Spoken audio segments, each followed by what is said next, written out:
Estamos viendo la Haggadah del Pesach.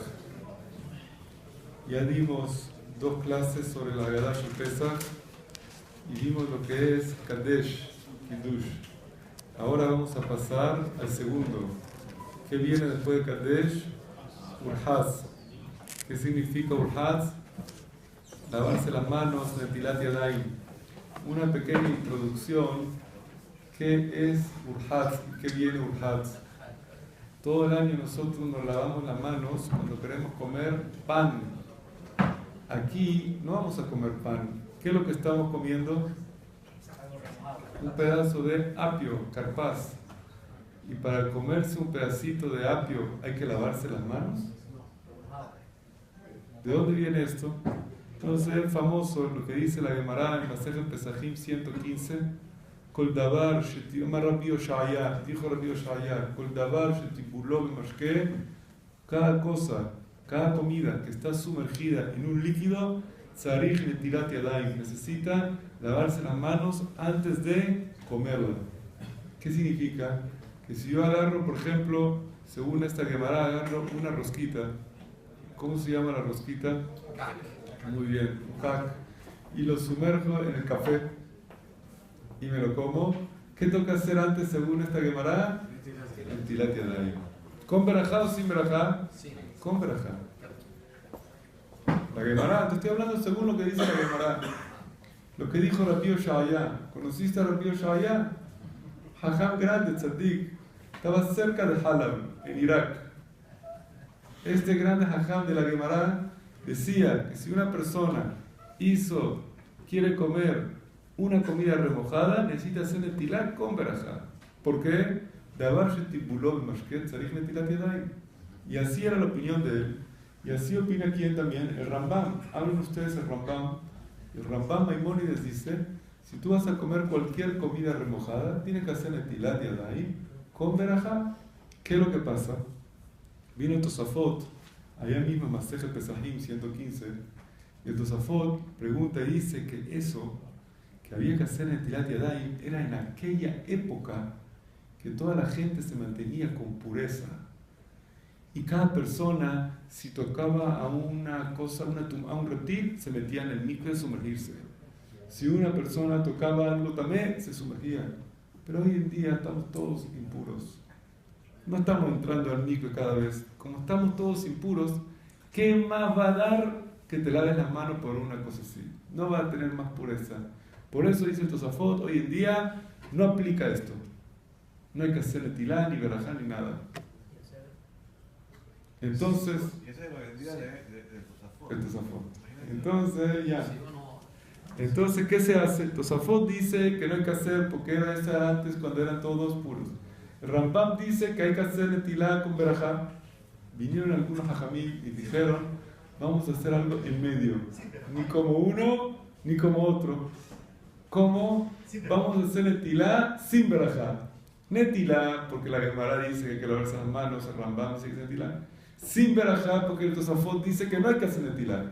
Pero en verdad, ¿existe una opinión que diga netilá sin berajá? No existe. Es un convenio de 2 opiniones. Una opinión dice netilá con berajá. Una opinión dice que no hace falta netilá. ¿Qué hacemos nosotros? En medio. Es igual como las mezuzot que se ponen inclinadas. ¿Han visto las mezuzot que se ponen inclinadas? ¿Por qué se ponen inclinadas? Porque Rashi dice que la mezuzá tiene que ponerla recta.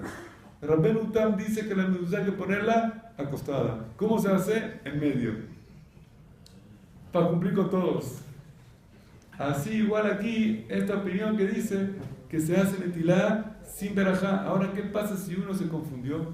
Hizo la netilá y dijo berajá. No pasa nada. Salió como el Rambam. Seguramente es Gilgul del Rambam o algo. Por eso hizo como el Rambam. No pasa nada, no se tiene que asustar, ni desmayar, ni nada. Hizo como el Rambam.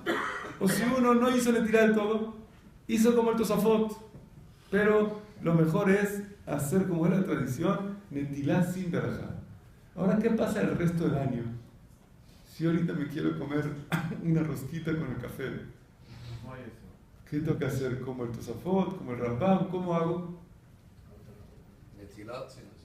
Entonces van a haber algunas personas que son hasidim así estrictos, entonces hacen también netilá sin verajá, igual como quien, como hacemos en la noche de la Seder. Otras personas dicen, no se acostumbró. La mayoría de la costumbre general sefaradí, la última década, que no se acostumbraba a hacer esta netilá del todo, y se basan en el Taz y muchos otros ajronim que traen Shelot Uchubot, Shemesh Shumagen, trae esa costumbre también. Muchos otros ajronim traen que había una costumbre conocida entre los sefaradim que no se hace esa netilá hoy en día del todo. Y entonces, ¿por qué la noche de Leil HaSeder sí se hace? Para que los niños pregunten. Cuando los niños ven netilá para comer apio, ¿qué pasa aquí? ¿Qué van a hacer los niños? Van a preguntar, Manishtaná, ¿desde cuándo hacemos netilá para comer apio? Siempre hacemos netilá para comer pan. Y así con eso lo vas a entretener y lo vas a mantener despiertos y van a escuchar Sipur Yetziat Mitzrayim. Así explica el Taz en Orah Hayim. El motivo por qué se hace este Netilat Yadayim en el capítulo 482. El motivo es para que los niños se mantengan activos y que pregunten. Por eso, esa netilá que hacemos es sin verajá. Algunos, que son más estrictos incluso, hacen hasta netilá antes del Kiddush también. Por si acaso tocaron algo impuro, pero eso ya no es halajá, como dije, es como una cosa más allá de lo que es la ley. Una persona que quiere esa netilat yadayim, ¿dónde hay que hacerla? En la cocina. Uno puede hacerla en la cocina. Después de hacer esta netilá, ¿uno puede hablar o es mejor que se quede callado? Según la halajá, uno puede hablar. No es tan grave si uno habla. Es mejor evitar hablar. Todo en el Seder, mejor evitar hablar cosas que no son de la noche del Seder, porque es una noche muy sagrada, muy especial. Pero por la halajá, si uno quiere hablar, puede hablar, no hay ningún problema si uno habla. Hay unas que acostumbran que el Baal HaBayit, el dueño de la casa, no se para hacer netilat yadayim, sino le traen una palangana con agua y hacen netilat yadayim en la mesa. ¿Para qué? Para demostrar que es como un rey, Melech. No se para que der Jerut, y con eso cumple la mitzvah de Der Jerut. En ese caso, Kulam Benem Belachim. Pero el Baal HaBayit lo hace para mostrar una cosa especial, que es una cosa así especial. Algunos lugares acostumbran que el único que hace netilat yadayim es el dueño de la casa, pero todos los demás, los asistentes, no hacen netilat yadayim. Pero lo mejor es que todos hagan netilat yadayim, como dije, para hacer la costumbre tradicional que se acostumbró en Am Israel. Después del Erhatz, ¿qué viene? Carpaz. ¿Qué es carpaz? Apio. ¿Y por qué se come apio en la noche del Leil HaSeder? ¿Qué tiene que ver el apio? ¿Por qué se come apio? Van a ver ustedes que algunos ashkenazim no comen apio, comen papa. ¿De dónde viene esa costumbre? Toda la razón que se come el apio es una sola razón. Hay que decir la verajá del maror, de la lechuga, que se come más adelante. ¿Cuál es el problema? ¿Cuándo se come la lechuga? ¿Antes de la matzá o después de la matzá? Después de la matzá. Una vez que dijiste a Motzilah Geminares por una matzá, ¿tienes que decir verajá por una verdura? ¿Por una lechuga? No. Pero la lechuga no se come con pan, se come con jaroset y ya. Y no viene como comida así, como una ensalada. Se come como una mitzvah, como un postre. Entonces, hay duda si se dice verajá por la lechuga o no se dice verajá por la lechuga adamá. Ante esa duda de la adamá de la lechuga, ¿qué se hace? Se dice un adamá por un apio antes, con camará, con la intención de ¿qué? De cumplir la lechuga. Así que no tiene que ser necesariamente un apio. Puede ser cualquier verdura que sea adamá, eso es lo principal. ¿Y por qué se acostumbró apio? Porque el apio es carpaz, dice, repita, Vita Budara, Shishim Ribo Abdu Abodat Parej. 600,000 personas trabajaron a Abodat Parej en Egipto. Romez, la palabra carpaz. Por eso es que se acostumbra comer el carpaz. ¿Cuánto apio hay que comer? Entonces, según el Rambam, como dice el Rambam Maimónides, hay que comer un kazait de apio. ¿Qué es un kazait? El tamaño de una aceituna, kazait. Pero, como nosotros hacemos netilá sin verajá, no hacemos la verajá, mejor comer menos de kazait. Un pedacito chiquito de apio, menos de kazait. Pero, si uno se confundió y dijo la verajá por error, que coma más de kazait. Y así, por lo menos, cumple con la opinión del Rambam. Ahora, fíjense bien, uno de los motivos también que se come el apio, es para que los niños pregunten, ¿qué pasó que estamos comiendo apio? Van a haber muchas cosas en el hacer que se hace para que los niños pregunten. ¿Y para qué hace falta que los niños pregunten? ¿No se les puede explicar directamente? Explícale al niño, dile directamente. No se le puede decir al niño, mira, esto es así, ya. Dice, no, tiene que ser que pregunten. ¿Por qué? Cuando una persona pregunta, tiene algo que no entiende. Tiene una duda, tiene algo por dentro, una duda por dentro. Cuando alguien tiene una duda y tú le das una respuesta, esa respuesta le entra al corazón profundo. Porque él tenía la duda, quería saberlo. Tiene la curiosidad. Cuanto más curiosidad uno tiene por algo, más lo memoriza. Cuanto menos interés uno tiene en algo, menos lo memoriza. Fíjate bien, una persona se compró un celular nuevo. A los 2 días ya tenía memorizado el teléfono. ¿Cómo tan rápido sabe el número del teléfono? Hoy en día la gente tiene el celular 20 años y no se sabe el número. Pero antes, uno tenía el celular nuevo y ¿qué? A los 2 días ya sabe el número. ¿Por qué? Porque hay interés. Uno va a conocer una novia. Al día ya se acuerda el nombre de ella. ¿Cómo no se le olvida el nombre?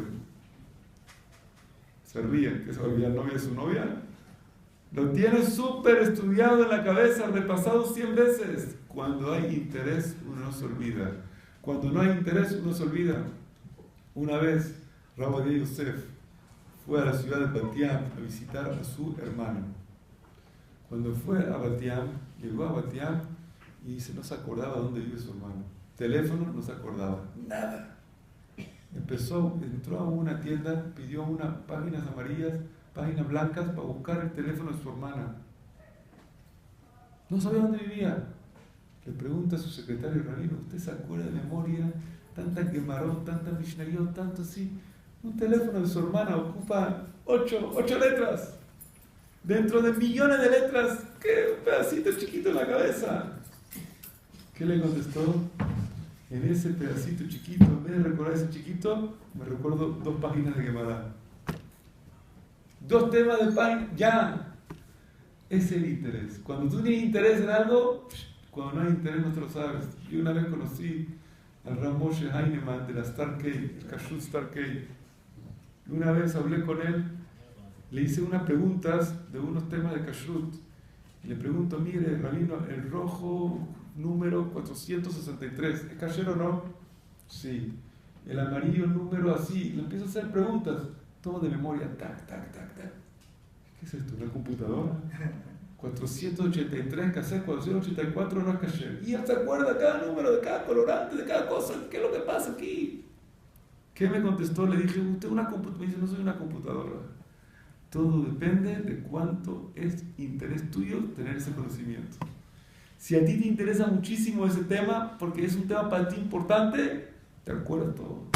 Cuando tú tienes que cobrarle a un cliente que te dé mucho dinero, ¿se te olvida? No, al revés, tienes que tomarte una pastilla para que se te olvide. Porque si no te vuelves loco. Entonces, ¿por qué no se te olvida nunca? Pero no se me olvida. Y si tienes 20 clientes, no se te van a olvidar eso nunca. Porque eso es lo que es importante, no se te olvida. Por eso se despierta al niño la curiosidad. Porque el niño, ¿qué está pasando? ¿Qué es lo que pasa? ¿A ti te interesa saber? ¿Tienes una sed por saber? ¿Tienes un interés? Se te va a quedar marcado en la cabeza para siempre. Por eso uno cuando estudia Torah, va a ver la Gemara, está hecha toda con preguntas, respuestas. Y uno cuando ve esa Gemara dice, pon la Gemara más sencilla, esto, así, chao. No, te pone a propósito así, para despertar a la persona el interés del conocimiento. Todo el Seder está en base de Manishtana, preguntas y respuestas. Todo está hecho para que el niño pregunte, para que el niño dude, para que esto, para que el otro. Porque si no es así, el Seder uno lo pasa como un día más del año. Y así es que se nos queda a nosotros marcado generación tras generación lo que es el de la Seder. Pero hay otra cosa más escrita en el Maharil, Via Comulini, uno de los Rishonim. Dice, ¿sabes por qué se come el apio antes de la comida? Porque la gente fina, los reyes, antes de empezar a comer, comen una ensalada. Así es hoy en día, mucha gente tiene esa costumbre en la casa, que antes de la comida comen una ensalada, un poco de verduras. ¿Por qué lo hacen eso? O para abrir el apetito, o que es más saludable, X, la razón que sea. Dice el Maharil, por eso se come el carpaz, como una forma de ¿qué?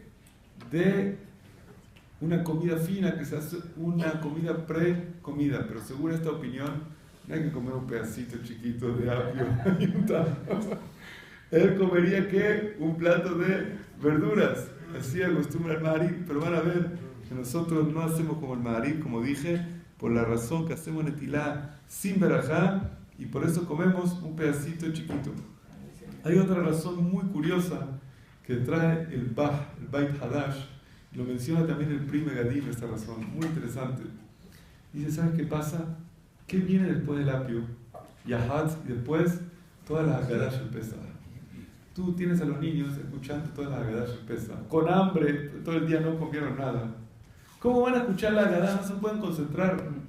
¿Qué se hace? Les da un poquito de apio, algo para que coman, para que no tengan tanta hambre y escuchen la Haggadah Shel Pesach como tiene que ser. Esta razón también es muy bonita, pero según esta razón hay que darles un poquito más también de apio. Con un pedacito así tan chiquito como comen hoy en día, muy difícil que los niños les alcance. Ahora, el Maharaj Miprag, en su libro Geburot Hashem, trae otro motivo. ¿Por qué hay que untar el apio en agua y sal? Dice, porque las personas siempre en la comida comen algo untado. No es una cosa especial para el Seder, pero cuando es la segunda vez que comes algo untado, ya comiste el apio y después comes la lechuga, la segunda como despierta que esto no es por comer, esto es por algo que es un gran mitzvah. Es como a veces una persona dice, hay 3 comidas en Shabbat, viernes en la noche, sábado en la mañana y Seudat Shelishit. ¿Cuál de las 3 es la más importante? Entonces uno piensa, el Zohar HaKadosh dice que la Seudat de la noche es la más importante. La Gemara dice Kvod Hayom Adif, la de la mañana es la más importante. Pero hay una opinión muy curiosa que trae el Maharaj Miprag. Dice, la tercera Seudat Shelishit es la más importante. ¿Por qué? Eso se come cualquier cosa. ¿Eso es lo más importante? ¿Uno come cualquier cosita, es lo más importante? Dice, sí, ¿por qué? Dice, en la noche cuando comes, ¿qué pasa? Estás todo el día con hambre. La mayoría de las casas judías el viernes no comen muy pesado. Entonces uno cuando come en la noche, viene en la noche, come con apetito. En la mañana estás de la sinagoga, llegan de la sinagoga. ¿Qué hora se llega de la sinagoga? 11:30. 11:30. 12. ¿Cómo llega la persona a la casa? Con hambre también. Entonces es normal que coma. Pero Seudat Shelishit acabas de comer hace 3 horas. Y comer bien. ¿Qué vas a comer ahorita? No te cabe nada. Ese poquito que comes es 100% por mitzvah. Ya no es por hambre, por apetito, porque te gusta, porque no sé qué. Ese que es mitzvah es más valioso, porque es más puro. Así también cuentan de uno de los grandes hajamim, que cuando venía un pobre a pedirle tzedakah, venía un pobre y le decía, Rabino, tengo un problema, ¿qué? Tengo el pie hinchado, tengo que ir al hospital, tengo los niños en la casa sin comida, tengo esto, tengo lo otro. Agarró el rabino y le daba, aquí tienes una tzedakah. El pobre se iba, le decía, espérate, ven otra vez, aquí tienes otra. Siempre hacía lo mismo, le daba una y después otra. Decía, ¿por qué? La primera que la di, no la di por mitzvah, la di por misericordia, por lástima. Le daba lástima y se la ayudé. Pero la segunda que le di, ya no se la di por lástima, le di para cumplir la mitzvah de Hashem de tzedakah. Y eso es importante, cuando uno cumple un precepto, la razón por qué lo cumple. Porque muchas veces dentro de los preceptos entran motivos personales, entran intereses, entre comillas, personales. Muchas veces pasa. Uno tiene que tratar que sea lo más puro posible, lo más elevado posible. Por eso dice el Maharal Vipral, después que ya untaste una verdura y comes la segunda es la importante. Por eso se hace, según el Maharal Vipral, 2 tibulim en Leila Seder. Ahora, si una persona no consiguió apio, como dije antes, puede comer cualquier lechuga que no sea, cualquier comida que no sea lechuga. Si no, cualquier verdura que no sea lechuga, sino incluso con lechuga, también puede un pedacito pequeño de lechuga menos de kazay, pero lo ideal es agarrar una cosa que no sea lechuga y que sea verdura. En principio, apio es lo ideal. Ahora existe un apio que es un apio hidropónico. ¿Llamatem hidropónico? Lo llamatem. Hidropónico significa un apio que crece en agua. Muchas veces lo hacen crecer en agua, ¿por qué? Por muchas razones, para que sea más limpio, para que sea más no sé qué, en agua, sin tierra. Ahora, si lo hacen, no es orgánico, orgánico es otra cosa. Si lo hacen crecer en agua con arena, en agua con una tierra purificada, no hay problema. El problema es cuando crece únicamente agua, sin tierra. ¿Qué pasa? No puedes decir Boré Peri, eso no crece la dama. Boré Peri Amayim. ¿Cómo se dice Boré Peri Amayim? Shakol y ya. Por eso, si esa fruta o esa verdura crece únicamente en agua, cambia su bendición y es Shakol. Pero si crece en agua con arena, con tierra, con polvo de piedras, cosas así, entonces es Boré Peri Adama. Es importante que uno cuando va a hacer esto que esté pendiente de agarrarlo así. Ahora, los ashkenazim acostumbran a agarrar papa, les dicen. Sobre la papa tampoco es muy sencillo. ¿Por qué? Porque hay algunas opiniones entre los ajaronim. Por ejemplo, la opinión de la Aruch HaShulchan. Había un rabino importante, Rav Epstein, en la ciudad de Novardok, que él decía que la papa es Sheakol. Sí enseñaba a la gente en su sinagoga que la papa es Sheakol. Le preguntaron una vez a sus alumnos, rabino, ¿por qué la papa es Sheakol? Les dijo, igual que el maíz. ¿Entendieron ustedes la respuesta o no? ¿Y por qué el maíz es Sheakol? Es que en esa época la papa y el maíz era más que todo una comida de animal. Daba mucho comer a los animales eso. No era una comida de personas. Por eso, para que vean ustedes cómo lo veían. Por eso, ¿qué verajá le decían? Sheakol. Eso es de Aruch HaShulchan que vivía en Novardok. Pero casi todos los libros dicen que hoy en día, incluso en esa época, no era así 100%. Mucha gente también come maíz y come papa. Por eso, tanto la papa como el maíz, su verajá es Boré Peri Adama sin ningún problema. Si le preguntaba es porque se comía, ¿no? ¿Quién? Si le preguntaba es porque se comía. Era en la época de guerra, sí, en la Primera Guerra Mundial. Él vivía en la época de la Primera Guerra Mundial. De todos modos, él, como les dije, es él. Ahora, otras personas tienen costumbre de comer cebolla. La cebolla también, si uno come una cebolla así picante, algunos dicen que también es Sheakol, porque es muy picante, no se puede comer así sola. Por eso lo mejor es mantener nuestra tradición, comer ¿qué? Apio, que también tiene el remes que traen los rishonim, y así se cumple con todas las opiniones. Baruch Adonai Leolam, amén, amén,